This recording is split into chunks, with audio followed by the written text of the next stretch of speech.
Hello students. तो कैसे आप सभी।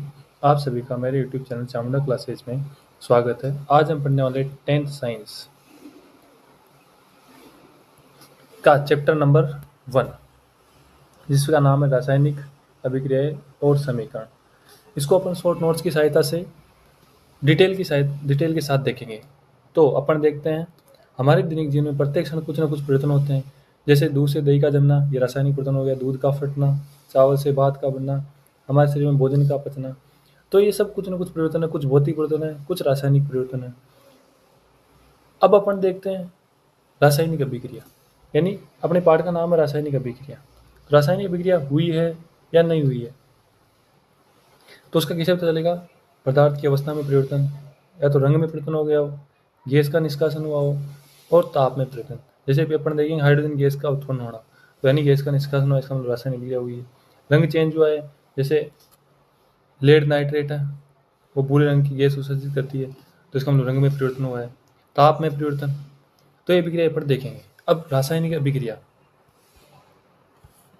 अपन देख रहे हैं। रासायनिक अभिक्रिया जब कोई पदार्थ अकेले ही या किसी अन्य पदार्थ से अभिक्रिया करके भिन्न गुण वाले एक या अधिक नए पदार्थों का निर्माण करता है, वह प्रक्रिया रासायनिक अभिक्रिया कहलाती है। जैसे ए प्लस बी तो सी प्लस डी, यानी एक पदार्थ अन्य पदार्थ के साथ मिला और नई पदार्थ बना लिए, तो इसे कहते हैं रासायनिक अभिक्रिया। जैसे श्वसन श्वसन भी एक प्रकार रासायनिक अभिक्रिया है। दूध से दही का बनना, लोहे पर जंग लगना, रासायनिक परिवर्तन है। खाना पकाना, कोई वस्तु जल जाना, प्रकाश संश्लेषण, बैक्टीरियो द्वारा विद्युत ऊर्जा का उत्पादन, कच्चे तेल से प्लास्टिक का निर्माण। अब आता है अपने अभिकारक। जो पदार्थ रासायनिक अभिक्रिया में भाग लेकर नए कारक पदार्थ बनाते हैं, उन्हें अभिकारक कहते हैं। यानी कोई अभिक्रिया हो रही है, जैसे ये वाली उदाहरण देते हैं, तो ये इधर वाले तीर के निशान के इधर वाले अभिकारक और बनने वाली चीज उत्पाद कहलाती है। अब अपन देखते हैं उत्पाद। अभिक्रिया पूरा होने के बाद निर्मित पदार्थ क्या कहलाते हैं, उत्पाद कहलाते हैं। जैसे Na+H2, NaOH यानी कास्टिक सोडा इसे कहते हैं, और हाइड्रोजन गैस बाहर निकल यानी उत्पाद। तो मुख्य उत्पाद ये हो गया, और सह उत्पाद हाइड्रोजन गैस होगी। अब आता है रासायनिक समीकरण। अब अपन ने रासायनिक अभिक्रिया देखी, जो उसमें भाग लेने वाले पदार्थ और जो बनने वाले पदार्थ हैं, उनको यानी किसी रासायनिक अभिक्रिया में संकेतों या सूत्रों के माध्यम से व्यक्त किया जाता है, इसे रासायनिक समीकरण कहते हैं। यानी या तो संकेत या सूत्र बताएंगे तो रासायनिक समीकरण। अब संतुलित रासायनिक समीकरण। रासायनिक समीकरण में अभिकारकों और उत्पादकों के प्रत्येक तत्व के परमाणुओं की संख्या बराबर होती है, इसे संतुलित रासायनिक समीकरण कहते हैं। जैसे यहाँ पे 2H2 प्लस O2 2H2। एक अपन देखते हैं छोटा सा एग्जाम्पल। जैसे अपन देखें ये वाला Mg प्लस O2 MgO। द्रव्यमान संरक्षण का नियम क्या है, न तो द्रव्यमान को नष्ट किया जा सकता है और न ही उत्पन्न किया जा सकता है। वैसे ऊर्जा संरक्षण का नियम, ऊर्जा को न तो नष्ट किया जा सकता है और न ही उत्पन्न किया जा सकता है। तो अभिकारक उत्पादों के द्रव्यमान समान होते हैं, इसलिए अभिकारक उत्पादों के द्रव्यमान को समान करने के लिए समीकरण को संतुलित करना आवश्यक है। अब संतुलित कैसे करते हैं, अभी जैसे कंकाली रासायनिक समीकरण यानी संतुलित नहीं है, अगर संतुलित नहीं हो तो उसे कहते हैं कंकाली रासायनिक समीकरण। अब सबसे पहले अपने क्या करना है, बाईं ओर अभिकारक, दाईं ओर उत्पाद। तो बाईं ओर के जितने परमाणु उनको गिनो। Mg कितने, एक, यहाँ पे भी एक, यहाँ पे ऑक्सीजन कितने, दो, तो यहाँ पे ऑक्सीजन एक है। तो सबसे पहले इसको दो करना होगा, तो अपन क्या करें, ये Mg प्लस O2 MgO बन रहा है ना, तो MgO यानी कि यहाँ पे ऑक्सीजन कितने, दो, तो अपन इसको दो कर दें, तो Mg भी कितने हो गए, दो, तो Mg प्लस O2 दो हो गए, तो Mg भी कितने हो गए, दो।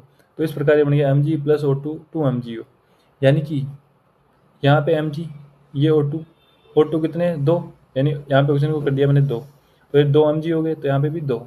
ये हो गई संतुलित समीकरण। अब अपन देखते हैं रासायनिक अभिक्रियाओं के प्रकार। सबसे इंपॉर्टेंट अपने संयोजन अभिक्रिया, वियोजन अभिक्रिया, विस्थापन, द्विविस्थापन, उपचयन, अपचयन, ऊष्माक्षेपी और ऊष्माशोषी अभिक्रिया। तो सबसे पहले अपन देखते हैं संयोजन अभिक्रिया। तो वह अभिक्रिया जिसमें दो या दो से अधिक पदार्थ आपस में जुड़ करके यानी सहयोग करके एक नया पदार्थ बनाते हैं, इसका गुण मूल पदार्थों के गुणों से बिल्कुल भिन्न होता है, इसे संयोजन अभिक्रिया कहते हैं। यानी कि दो पदार्थ है ए और बी जुड़ करके नया पदार्थ बना रहे हैं, उसे कहते हैं संयोजन अभिक्रिया। जैसे S plus O2 SO2, C plus O2 CO2, ये हो गया कोयले का दहन। 2Mg प्लस O2 2MgO, तो ये भी एक प्रकार की संयोजन अभिक्रिया ही हुई है। ऐसी बहुत सारे उदाहरण अपन देख सकते हैं। अब अपन आते हैं वियोजन अभिक्रिया या अपघटन अभिक्रिया। वैसी रासायनिक अभिक्रिया इसमें एक पदार्थ के टूटने से दो या दो से अधिक नए पदार्थों का निर्माण होता है, यानी अभिकारक टूट करके दो या दो से अधिक उत्पाद बनाता है उसे कहते हैं वियोजन अभिक्रिया या अपघटन अभिक्रिया। ए बी है, ए और प्लस बी में ए प्लस बी में टूट गया, यानी अभिकारक जब दो या दो से अधिक उत्पाद में टूटता है तो इसे क्या कहते हैं वियोजन अभिक्रिया। जैसे CaCO3 है कैल्शियम कार्बोनेट, तो CaO प्लस CO2। ये जो कैल्शियम कार्बोनेट है किसका सूत्र है संगमरमर, या इसे अपन कहते हैं चौक, या इसे अपन कहते हैं चूना पत्थर लाइमस्टोन। तो ये ध्यान रखना है ना। अब आता है विस्थापन अभिक्रिया। विस्थापन का मतलब हटाना, अपन किसी भी चीज को वहां से हटा देते हैं, यानी विस्थापित कर दिया।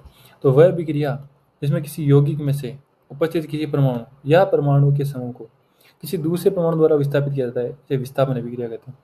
Fe प्लस CuSO4, तो FeSO4 प्लस Cu। द्विविस्थापन अभिक्रिया वह अभिक्रिया है जिसमें अभिकारकों के बीच आयनों का आदान प्रदान होता है, द्विविस्थापन अभिक्रिया कहलाती है। जैसे Na2SO4 BaCl2 BaSO4 2 NaCl। तो यहाँ पे क्या देख रहे हो तुम, ये Na है, ये Cl के पास चला गया और ये BaSO4 के पास चला गया, यानी आयनों का आदान प्रदान हो गया। अभिक्रिया के समय जब किसी पदार्थ में ऑक्सीजन की वृद्धि होती है तो उसका उपचयन हुआ है, यानी ऑक्सीकरण, ऑक्सीजन की वृद्धि। जबकि ऑक्सीजन की कमी हुई है तो उसका अपचयन हुआ है। कैसे पता चलेगा, यहाँ देखो अमन O2, यानी ऑक्सीजन थी, अब यहाँ से यहाँ पे जाने पर ऑक्सीजन नहीं है, इसका मतलब ऑक्सीजन की कमी हो गई, तो यहाँ पे अपचयन हो गया। यहाँ पे देखो हाइड्रोजन था, इसके पास ऑक्सीजन नहीं थी लेकिन ऑक्सीजन आ गई, यानी ऑक्सीजन की वृद्धि हो गई, इसका मतलब इसका क्या हो गया उपचयन, उसका क्या हो गया अपचयन, है ना। उपचयन किसी पदार्थ में ऑक्सीजन की वृद्धि अथवा हाइड्रोजन की कमी, दोनों ही इसे उपचयन कहते हैं। जैसे सल्फर हाइड्राइड से हाइड्रोजन का होता है और उपचयित होता है। सॉरी, ये अपन यहाँ देख रहे हैं C+O2, ऑक्सीजन जुड़ गई तो CO2। कार्बन में ऑक्सीजन की वृद्धि होती है और ये कार्बन डाइऑक्साइड में उपचयित हो जाता है। अपचयन हाइड्रोजन की तो बढ़ेगा और ऑक्सीजन की कमी होगी, इसे अपचयन कहते हैं। इसे H2S प्लस Br2, तो H2S HBr और S अलग हो गया। तो यहाँ पे देखो सल्फर हाइड्राइड से हाइड्रोजन का होता है और उपचयित हो जाते हैं, हाइड्रोजन की वृद्धि हो गई। उष्मा के आधार पर रासायनिक विक्रियाओं के प्रकार, उष्मा के आधार पर दो प्रकार की विक्रिया होता है, उष्मा सेपी और उष्मा शोषी। तो जिसमें उष्मा बाहर निकलती है वह विक्रिया जिसमें उस अभिक्रिया के दौरान उष्मा बाहर निकलती है उसे क्या कहते हैं उष्मा सेपी अभिक्रिया। जैसे मिथेन है, मिथेन का दहन, ये कौन सी विक्रिया है प्राकृतिक गैस का दहन, यानी प्राकृतिक गैस कौन सी मिथेन। CH4 प्लस 2O2, तो क्या बनाए CO2 प्लस 2H2O। श्वसन भी एक उष्मा सेपी अभिक्रिया का उदाहरण है, जिसमें कोशिकाएं श्वसन के दौरान उष्मा मुक्त करती है। अपन श्वास लेते हैं तो उसके दौरान भी उष्मा मुक्त होती है। अब अपन देखते हैं, एक ही उदाहरण पूछता है, साग सब्जियां नष्ट हो जाती है, यानी साग सब्जियां सड़े गले घास फूस या पेड़ पत्तों का विघटन होकर कंपोस्ट बनना भी एक उष्मा सेपी अभिक्रिया का उदाहरण, यानी साग सब्जियां नष्ट हो जाती है और खाद में बदल जाती है, ये भी कौन सी अभिक्रिया है उष्मा सेपी अभिक्रिया। अब आता है उष्मा शोषी, नाम से पता चलता है ऐसी अभिक्रिया है जो क्या करती है उष्मा का शोषण, यानी उष्मा को शोष लेती है, उष्मा को इकट्ठी कर लेती है, वो क्या कहलाती है उष्मा शोषी अभिक्रिया। देखो यहाँ पे Ba2 plus 2NH4Cl, BaCl2 plus 2NH4OH, यहाँ पर उष्मा यहाँ पे काम आ गई, यहाँ पे उष्मा शोषी अभिक्रिया। बर्फ का पिघलना, बर्फ पिघलती है तो गैस को चालू करते हैं अपन, तो उष्मा उष्मा लेता है, उसके बाद बर्फ जो है पिघल करके जल में बदल जाती है। वाष्पीकरण, वाष्प के रूप में बाहर निकलना वाष्पीकरण कहलाता है। पानी में अमोनियम क्लोराइड का घुलना, सोडियम कार्बोनेट के साथ एथेनोइक अम्ल, पोटेशियम क्लोराइड के साथ पानी का मिलना। ये देखो बर्फ का पिघलना दिखा रखा है, ये वाष्पीकरण दिखा रखा है, यानी वाष्प के रूप में निकलना। अब आता है रेडॉक्स अभिक्रिया, तो ऐसी अभिक्रिया है जिसमें एक अभिकारक उपचयित तथा दूसरा अभिकारक अपचयित होता है, इसे कौन सी अभिक्रिया कहते हैं रेडॉक्स अभिक्रिया। यानी कि एक उपचयन और अपचयन दोनों साथ साथ हो जाए, तो यानी उपचयन भी हो और अपचयन भी होता है, तो इसे कौन सी अभिक्रिया कहते हैं रेडॉक्स अभिक्रिया। किसी अभिक्रिया के दौरान उपचयन की अभिक्रिया या उपचयन की प्रक्रिया एक साथ हो तो उसे रेडॉक्स अभिक्रिया कहते हैं। अब देखो यह उदाहरण देखा ZnO प्लस C, तो Zn प्लस CO, यहाँ पे अपन क्या देख सकते हैं, इसके पास ऑक्सीजन थी ZnO के पास, लेकिन अब नहीं रही, तो ऑक्सीजन थी, ऑक्सीजन की कमी हो गई, इसका मतलब ये क्या हो गया अपचयित, यानी अपचयन हो गया। इस कार्बन के पास ऑक्सीजन नहीं थी लेकिन ऑक्सीजन बढ़कर के आ गया, यानी ऑक्सीजन की वृद्धि हो गई, तो ये क्या हो गया उपचयन। समझ में आ गया। अब आता है ऑक्सीकारक, वे पदार्थ जो ऑक्सीजन देते हैं और अपचयन के लिए हाइड्रोजन को हटाते हैं, यानी ऑक्सीकारक ऑक्सीजन को बढ़ाने वाले, सीधी सी बात। वह पदार्थ जो ऑक्सीजन की मात्रा को बढ़ा देते हैं, यानी ऑक्सीजन की वृद्धि कर देते हैं, क्या कहलाते हैं? ऑक्सीकारक। और अपचायक या अवकारक, जो ऑक्सीजन को हटाने के लिए और हाइड्रोजन को जोड़ने के लिए कार्य करते हैं, अवकारक। यानी जो हाइड्रोजन की वृद्धि करने में सहायता करें वो क्या कहलाते हैं? अवकारक। और जो ऑक्सीजन को बढ़ाए वो ऑक्सीकारक। सॉरी, जो ऑक्सीजन में वृद्धि करते हैं ऑक्सीकारक, जो हाइड्रोजन को बढ़ाए वो अवकारक। जैसे CO plus H2, Cu plus H2, यहाँ पर ऑक्सीजन की क्या होगी? यहाँ पे कमी होगी, और यहाँ पे हाइड्रोजन है, ये वृद्धि होगी। अब आता है संक्षारण। वह प्रक्रिया इसमें हवा, जल, नमी से अभिक्रिया कर किसी धातु की स्तर पर संक्षारित होने लगती है, इसे संक्षारण कहते हैं। जैसे कोई भी लोहे की वस्तु है, उसको अपन कुछ दिनों के लिए कहीं नमी वाले स्थान पर रख देते हैं तो उसमें जंग लग जाती है। ये अपने घरों में देखने को मिलता है। इसका मतलब है ये प्रक्रिया कौन सी होगी? संक्षारण। संक्षारण तथा जंग लगाना दोनों अलग चीज़ है। जंग लगाने से लोहे की धातु को सतह संक्षारित हो जाती है।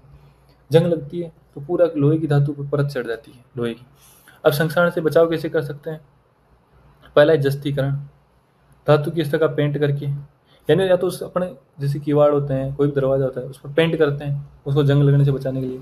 जिंक की परत चढ़ाना है, जस्ती की परत चढ़ाना। अगर जिंक की परत चढ़ाते हैं तो इसे कहते हैं यसद लेपन या गेल्वेनीकरण। ये अपने तीसरे पार्ट में आ जाएगा, गेल्वेनीकरण। या धातु की सतह पर तेल या लगाकर या ग्रीस लगा करके। तो ये संक्षारण से कुछ बचाव जो अपने को ध्यान रखने हैं। बोर्ड में 2-3 नंबर का क्वेश्चन आ जाता है। अब आता है विकृत गंधिता। विकृत गंधिता यानी कि जैसे अचार होता है, अगर अचार थोड़ा ऊपर है और उसमें तेल कम है तो सड़ने लग जाता है, यानी विकृत, यानी उसमें बदबू आने लग जाती है, स्वाद में चेंज आ जाता है। तो यही क्या है? विकृत गंधिता। भोजन में उपस्थित वसा और तेल का वायु जनित उपचयन, जिसको स्वाद और गंध बदल जाए। यानी भोजन में उपस्थित वसा या तेल युक्त चीजें वायु से विक्रिया करेगी, उनका स्वाद बदल जाए, उनकी गंध बदल जाए और बदबूदार हो जाए, तो भोजन का इस प्रकार खराब होना क्या कहलाता है? विकृत गंधिता। जैसा कि अपन देख सकते हैं कभी कभी गुड़ होता है, उसको डिब्बे में पैक करके उसमें बदबू आने लग जाती है, तो ये भी क्या एक प्रकार की है? विकृत गंधिता। विकृत गंधिता घटना है जब बहुत समय रखने के बाद वसा या तेली खाद्य पदार्थ उपचयित हो जाते हैं, उनका ऑक्सीकरण हो जाता है। ऑक्सीकरण हो गया तो उसका स्वाद बदल जाएगा।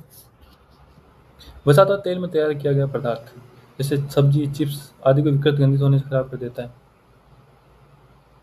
उपचयित खाद्य पदार्थ को स्वाद बदल जाता है। विकृत गंधित भोजन खाने से योग्य नहीं रहता है। अगर विकृत गंधिता से भोजन है तो खाने योग्य नहीं रहेगा। खाद्य पदार्थ है तो स्वाद बदल जाएगा। और खाद्य पदार्थ जैसे सब्जी और चिप्स है, उनको विकृत गंधित होने से खराब हो जाते हैं। बचाव कैसे कर सकते हैं? इनको बचाया कैसे जा सकता है या इसकी दर को कम कैसे किया जा सकता है? तो इनमें एंटीऑक्सीडेंट डालने से विकृत गंधिता से बचाया जा सकता है। ये इंपॉर्टेंट क्वेश्चन है। वसा और तेली खाद्य पदार्थों को एंटीऑक्सीडेंट, यानी जैसे अचार होता है उसमें नमक की मात्रा ज़्यादा डाल दें तो एंटीऑक्सीडेंट हो गया। खाद्य पदार्थों के पैकिंग के समय बर्तन से ऑक्सीजन गैस को हटाकर नाइट्रोजन गैस भरी जाती है। यानी जो चिप्स की थैलियाँ होती है, क्वेश्चन पूछ सकता है तुम्हारे से, जो चिप्स की थैलियाँ होती है इनमें कौन सी गैस भरी जाती है? Nitrogen gas.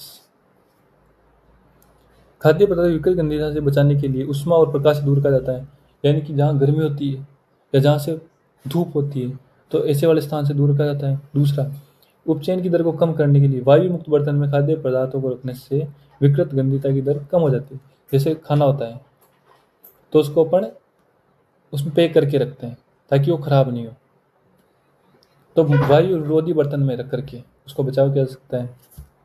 खाद्य पदार्थों को विकृत गंधिता से बचाने के लिए, उसकी दर को कम करने के लिए उसे रेफ्रिजरेटर यानी कि फ्रीज में रखा जाता है। तो इसी के साथ अपना ये चैप्टर जो फर्स्ट है ये ख़त्म होता है। ये सब इम्पोर्टेंट चीज़ें थी जो अपन ने समझाई। अब आप हमारे से जुड़े रहिए, चैनल को लाइक, शेयर और सब्सक्राइब कीजिए। और अगर आपको नोट्स की PDF चाहिए तो हमारे टेलीग्राम चैनल को ज्वाइन कीजिए, जिसकी लिंक हमने चैनल के डिस्क्रिप्शन में डाल रखी है, यानी चैनल डिस्क्रिप्शन में आप देख सकते हैं। Thank you.